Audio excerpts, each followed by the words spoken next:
Hi sir, welcome to my show.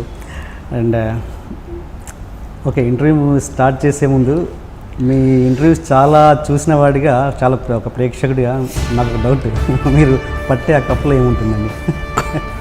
చాలామంది ఓడక అనుకుంటారు, ఉందేమో కూడా. నేను కూడా అలా అనుకున్నా. బట్ నా ఓన్లీ ప్రూఫ్ ఏంటంటే, నేను ఎవరికి భయపడను, ఎవడు నా గురించి ఏమనుకుంటాడు అనేది. సో దాసి అవసరం నాకు లేదు కాబట్టి అది ఒకటే నా ప్రూఫ్. కానీ నమ్మేవాళ్ళు నమ్ముతారు, నమ్మని వాళ్ళే డోంట్ కేర్. డైలీ ఎన్ని కాఫీలు తాగుతారు మీరు? యాక్చువల్లీ కీప్ ఆన్ సిప్పింగ్, చాలా స్లో. నేనంటే కప్ తీసుకున్న తర్వాత కొంచెంసేపు వదిలేస్తాను. Okay okay, I just like the feeling of the cup అంతే. Okay okay. ఈ ప్రపంచంలో అసలు ఓ మనిషికి ఏదైనా అత్యాశ ఉందంటే రామ్ గోపాల్ వర్మ గారి దగ్గర నుంచి సరైన సమాధానం తీసుకోవడం. నాకు అంత అత్యాశ లేదు కానీ okay, try my best. Okay. And మీరు మీ శివ టైం నుంచి అబ్జర్వ్ చేస్తున్నాను మిమ్మల్ని. ప్రెస్కి ఎప్పుడు అప్పట్లో ఆ టైంలో కానీ కొంచెం కొంత పీరియడ్ వరకు మీరు ఎప్పుడు కూడా ప్రెస్లో రావడానికి పెద్దగా ఇష్టపడేవాళ్ళు కాదు. పెద్దగా అంటే ఇప్పుడు అంటే ఈ మధ్యకాలంలో మరీ ఎక్కువైపోయింది. అంటే రామ్ గోపాల్ వర్మ గారు అంటే ఎంతంటే చాలా రెగ్యులర్గా, వెరీ రెగ్యులర్ అనమాట. అప్పుడు అంటే రామ్ గోపాల్ వర్మ గారు ఇంటర్వ్యూ చూడాలని ఎంత ఆతృతతో ఉన్న వాళ్ళు ఇప్పుడు ఓహో వర్మ రెగ్యులర్ కదా అన్న ఆ స్థాయికి వచ్చారు. ఎందుకంత మీడియా మీద అంత ఇంట్రెస్ట్? ఇప్పుడు 2 parts. ఫస్ట్లో నాకు మీడియా మీద ఇంట్రెస్ట్ లేదు, లేకపోతే రాలేదు అనేది కరెక్ట్ కాదు. First of all to start with, దానికి కారణం ఏంటంటే అట్టప్పుడు మీడియా ఎక్కువ లేదు అసలు ఆ టైంలో. ఇంకోటి చాలా మామూలు కైండ్ ఆఫ్ ఆన్సర్స్, అందరినీ పొగిడి అందరినీ అలాంటి ఒక రెగ్యులర్ ఇంటర్వ్యూస్ అనేది నాకు ఇంట్రెస్ట్ ఉండదు. 1 point. సెకండ్ పాయింట్, నేను కాంట్రవర్షియల్ ఎలిమెంట్స్ లేకపోతే కాంట్రవర్షియల్ ఇష్యూస్ లేకపోతే కాంట్రవర్షియల్ స్టేట్మెంట్స్, ఒక స్ట్రాంగ్ ఒపీనియన్స్ చెప్తాను కాబట్టి media also will interact with me more.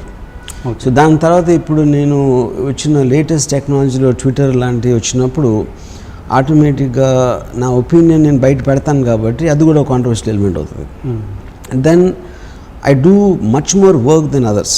నేను అందరికన్నా ఎక్కువ సినిమాలు తీస్తాను. సో ఆటోమేటిక్గా అది కూడా ఫ్రీక్వెన్సీ అనేది పెరుగుతుంది. సో ఐ థింక్ ఈ ఫ్యాక్టర్స్ అన్నిటి వలన I appear more in the media. అదేదో కాన్షియస్ డెసిషన్ కాదు, అంతకుముందు చేయలేదు ఇప్పుడు ఎక్కువ చేస్తున్నాను అనేది. ఓకే. అండ్ మీరు రెగ్యులర్గా ఇంత ట్వీట్ చేస్తే, రెగ్యులర్గా కంటిన్యూస్గా చేస్తుంటారు, ట్విట్టర్లో కనబడుతుంటారు కదా, మీరు అప్పుడు స్క్రిప్ట్కి ఎప్పుడు టైం తీసుకుంటారు? ఇంత రెగ్యులర్గా కనబడి రామ్ గోపాల్ వర్మ ఎప్పుడు స్క్రిప్ట్ కోసం నేను టైం తీసుకోను, ట్విట్టర్కి ట్వీట్లకే తీసుకుంటాను.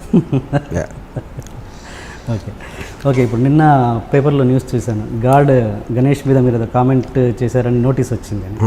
ఏంటండి దాని రియాక్షన్ ఏంటి? నాకు నోటీసులు వస్తూనే ఉంటాను చాలా మటుకు. అంటే అయితే నేను దేవుడి మీద కొన్ని కామెంట్స్ ఒక 1 year బ్యాక్ ఇప్పుడు చేశాను.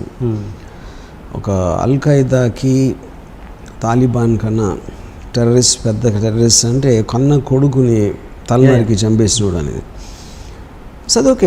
And I understand what the law is. And ఎవరైనా ఎవరి మీదైనా కేసు పెట్టచ్చు. ఇన్ఫ్యాక్ట్ ఈ పర్టికులర్ కేసు మీరు ఏం చెప్పారు, ఆ సెక్షన్ రిపీల్ చేశారు. ఇప్పుడు అసలు సెక్షన్ లేదు, అది 66A. Okay okay. అంటే నేను అనేది ఏంటంటే, మీరు హిందూ మతం దేవుడి మీద మీకు ఎందుకు అంత ఇది, అంటే మీరు ఇంతే ధైర్యంగా మీరు ఇస్లామిక్ మీద లేదా క్రిస్టియానిటీ మీద చేయగలరా? ఇంత ధైర్యం నేను చాలాసార్లు చేశాను. అల్లా మీద చేశాను, మసిల్స్ లేని దేవుడిని రెగ్యులర్గా చేస్తున్నారు కదా. గణేష్ అల్లా అనేది ఫామ్ లేదు, అల్లాకి సంబంధించి స్టోరీస్ లేవు. అప్పుడు నాకు చేయడానికి ఏమీ లేదు. హిందువులో కొన్ని లక్షల కథలు ఉన్నాయి. బాలాజీ ఎందుకు వచ్చాడు కిందకి, గణపతి ఎందుకు చేసాడు, ఎవరు ఏనుగు షేప్లో ఎందుకు ఉన్నారని కొన్ని వందలు ఉన్నాయి చేయడానికి. ఇస్లాంలో చేయటానికి అసలు ఏం దొరకదు అసలు. ఎందుకంటే బికాజ్ ద రిలీజియన్ కన్స్ట్రక్షన్ వేరుగా ఉంటుంది అది. సో ఉంటే దాన్ని కూడా చేయడానికి రెడీ 100%. చాలా చేశాను కూడా, చేయలేదని కదా. ఎక్కువ ఉండేది దానికి కారణం ఇది, ఇక్కడ మటీరియల్ ఎక్కువ ఉంది కాబట్టి. Okay okay. అండ్ మీరు దేవుణ్ణి నమ్మరు, అంతేగా? నమ్మరు దేవుడు. మరి వినాయకుడిని ఆ మధ్య ఒకసారి మొక్కిన ఫోటో ఏదో నెట్లో బాగా వచ్చింది కదా, అది దాని గురించి. ఇప్పుడు అది వ్యంగ్యానికి నిజానికి తేడా తెలియకపోతే వాళ్ళు మూర్ఖులు అవుతారు. వాళ్ళని కూడా ఎంటర్టైన్ చేయాల్సిన అవసరం అప్పుడప్పుడు నాకు అనిపిస్తుంది. ఓకే. గోవిందా షూటింగ్ టైంలో మీరు చెప్పులు ఇచ్చేసి ఎడిటింగ్ షూట్లో వెళ్ళేవారంట, నిజమేనా అది? నో. నేను ఒక్కడనే నేను సెట్లో కూడా మన బాలాజీ ఇంటర్నల్ టెంపుల్ వేసాం సెట్. దాంట్లో నేను ఒక్కడే చూస్తూ తిరిగేవాడిని, మొత్తం యూనిట్ అందరూ చెప్పులు వదిలేసి దిగేవారు. Okay okay. ఇది కన్నడ రైటర్ అతను, ఫేమస్ రైటర్ మొన్న అతను చంపేశారు, ఇది కల్బుర్గి సంథింగ్ లైక్ దట్, ఏదో పేరు నాకు గుర్తుకలేదు సరిగా. అతను ఏంటంటే ఇలాగే దేవుడు అంటే నాకు లెక్క చేయనని చెప్పేసి విగ్రహాల మీద మూత్రం పోశారు. సో మరి మీ దేవుడు ఏం చేయలేదు కదా నన్ను అనేసి అన్న ఏదో స్టేట్మెంట్ ఇచ్చారు. తర్వాత 4 monthsకి ఎవరో పర్సన్ వచ్చేసి ఫ్లాట్కి వచ్చి ఇక్కడ కల్బుర్గి అంటే ఎవరు అంటే నేనే అంటే గన్ పేల్చి చంపేశారు. సో నేను అనేది అంటే ఇలా చిన్న చిన్న వాటికి పబ్లిక్ చాలా ఇదిగా రియాక్ట్ అవుతున్నారు కదా, మీరు అలాంటి పరిస్థితుల్లో ఇలాంటి స్టేట్మెంట్స్. ధైర్యం అనేది కొంతమందికి ఉంటుంది. ధైర్యం అనేది అంటే ఇప్పుడు నేను ఎలా నా ఇష్టం వచ్చినట్టు బతకాలి అన్నప్పుడే దాన్ని బతుకంటారు.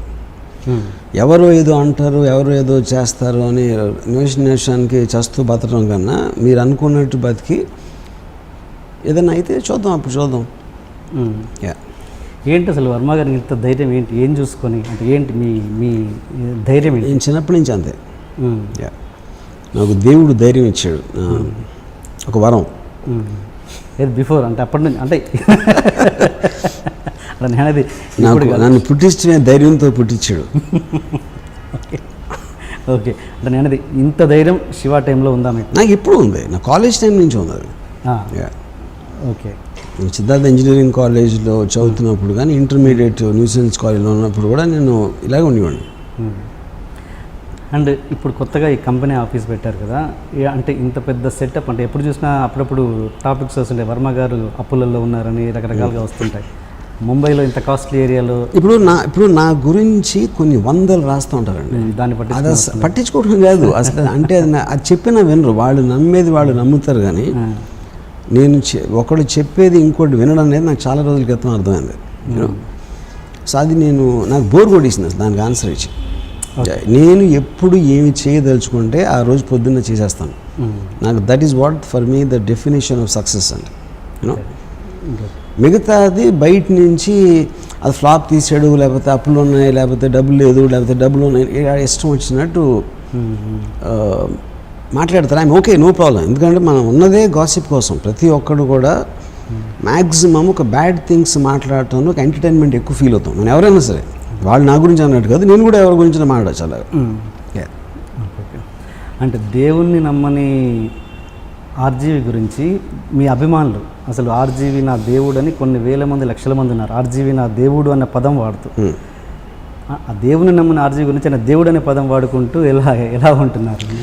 అది వాళ్ళు ఇప్పుడు చాలామంది ఒక ఫాలో అవ్వటం అని ఒక సైకాలజీలో ఉంటారు. టోటల్గా ఫాలోవర్స్ లీడర్స్ అని ఇద్దరు తెగలు ఉంటాయి జాతిలో.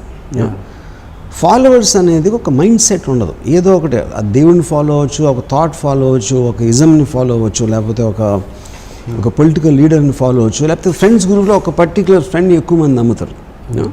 అది ఇట్స్ హ్యూమన్ సైకాలజీ. దాంట్లో కొంతమంది ఏమైనా అనొచ్చు, కానీ I don't think they themselves know. ఎందుకంటే నిజమైన వ్యక్తిత్వం ఉన్న ఎవ్వడు కూడా ఇంకొకరిని ఫాలో అవ్వడు ఇప్పుడు. సో మీ అభిమానులంతా మూర్ఖులు అంటారు? 100%. ఎవరిని ఫాలో అయినా వాళ్ళు మూర్ఖులు. సినిమాలకు వద్దాం. మీరు ఆ మధ్యాహ్న హత్య అని ఒక సినిమా తీశారు.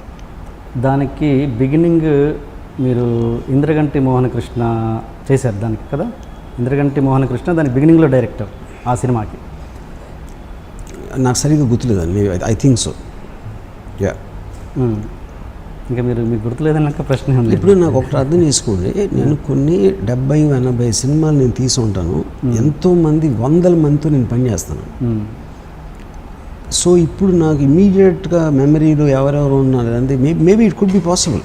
నాకు అసలు ఎందుకంటే ఆ టైంలో నేను బాంబేలో ఉన్నాను, ఇక్కడ తెలుగులో ప్రొడక్షన్స్ జరుగుతున్నాయి అప్పుడు. Possible I think. అంటే ఏ సినిమా నాకు అసలు మధ్యాహ్నం వచ్చే సినిమా గుర్తులేదు, మళ్ళీ దానికి సంబంధించిన మిగతా ఎక్కడ గుర్తుంటాయి? మధ్యాహ్నం వచ్చిన సినిమాలో ముందు ఇంద్రగంటి మోహనకృష్ణ చేశారు, తర్వాత మీకు ఆయనకి ఏదో అంటే ఆ మేకింగ్ స్టైల్లో కుదరకనో ఏదో అయ్యి అతను క్విట్ అవ్వాల్సి వచ్చింది. మీరు దాన్ని కంటిన్యూ చేశారు. I don't remember. అంటే ఇంత పెద్ద పెద్ద ఇన్సిడెంట్స్ని ఎలా గుర్తుపెట్టారు? మీకు పెద్ద ఇన్సిడెంట్, నాకు కాదు అది. నేను సినిమా ఏం మర్చిపోయినా చెప్తే మళ్ళీ సినిమా వెనకాల జరిగింది చెప్తే ఇంకేం చెప్పను. ఓకే సరే. అండ్ పెద్దది అనేది చూసేవాడి హైట్ బట్టి ఉంటుంది. సో నా హైట్లో నాకు కనపడలేదు, మీ హైట్లో అది పెద్దగా అనిపిస్తుంది మీకు అది. ఓకే, సరే సరే. డైరెక్షన్ మీరు వేరే ప్రొడ్యూసర్ దాంట్లో డైరెక్షన్ చేసిన సినిమాలలో ఎప్పుడైనా ప్రొడ్యూసర్ ఇన్వాల్వ్మెంట్ జరిగిందా? ఒకవేళ ఇన్వాల్వ్ అయితే మీరు ఎలా రియాక్ట్ అవుతారు? ఎప్పుడు జరగలేదు. ఎప్పుడు జరగలేదు. ఒకవేళ ఇన్వాల్వ్ అవుతే ఎలా ఉంటుంది మీ రియాక్షన్? ఇన్వాల్వ్ చాలామంది ఇన్వాల్వ్ అవుతారు. ప్రొడ్యూసర్ నాకు అంటే ఇన్వాల్వ్ అంటే ఏంటి, ఒక సజెషను లేకపోతే ఇలా కాకుండా అలా చేయాలి అనేది చాలామంది చెప్తాను, చాలామంది వింటాను. అలాంటి ఇన్వాల్వ్మెంట్ అది సింపుల్ చిన్న ఇలా ఫోర్స్ అనేది నాకు ఎప్పుడు ఎవరు చెప్పలేదు. స్టోరీలోనే చేంజెస్ అని అలా అని ఎప్పుడు జరగలేదు. మీరు అనుకున్న కథ ఎలాగో డైవర్ట్ అలా కాదు నాకు అన్నది అలా ఏం లేదు. అవ్వలేదు. అంటే నేను ఇంద్రగంటి గారిది ఎందుకు ఆ క్వశ్చన్ అడిగానంటే, మీరు ఒక ప్రొడ్యూసర్ దానికి, ఇంద్రగంటి గారు డైరెక్టర్ దానికి, మీ ఇది నచ్చకనే ఆయన వెళ్ళిపోవడం జరిగింది. సో అంటే మీరు అలా ప్రొడ్యూసర్గా నాకు ఇంద్రగంటి నాకు గుర్తులేదు, కానీ ఇలాంటివి నేను చాలాసార్లు చేశాను. చాలాసార్లు నేను డెసిషన్ తీసుకుని నేను ఒక డైరెక్టర్ నా దగ్గర పనిచేసి ఒక డైరెక్టర్ని ఫోర్స్ చేసి వేరేగా చేయించడం అది చాలాసార్లు చేశాను. ఇంద్రగంటి నాకు గుర్తులేదు, కానీ వేరే చాలా సందర్భాలు ఉన్నాయి. కృష్ణవంశీతో కూడా చేశాను, షిమిత్ అమీన్తో చేశాను, హిందీలో కూడా షిమిత్ అమీన్. అది ఎందుకు దానివల్ల అది కారణం ఏంటంటే ప్రొడ్యూసర్ డైరెక్టర్ అని వేరే జాతి కాదు, వాళ్ళిద్దరూ మనుషులే. నేను ప్రొడ్యూసర్ అయినప్పుడు డైరెక్టర్గా నాకు ఒక ఎక్స్ట్రా నాలెడ్జ్ ఉంటుంది కాబట్టి ఆ యాటిట్యూడ్తోనే ఒకళ్ళు కొత్తగా తీసుకుని జరిగింది. డైరెక్టర్ అంటే ఒక కిరీటం పెట్టి పట్టం కట్టినట్టు కాదు, అదొక జాబ్. అది ఆ జాబ్ సరిగా చేయట్లేదని నేను అనుకున్నప్పుడు నేను చేస్తాను అది. Please subscribe to Please subscribe for more videos.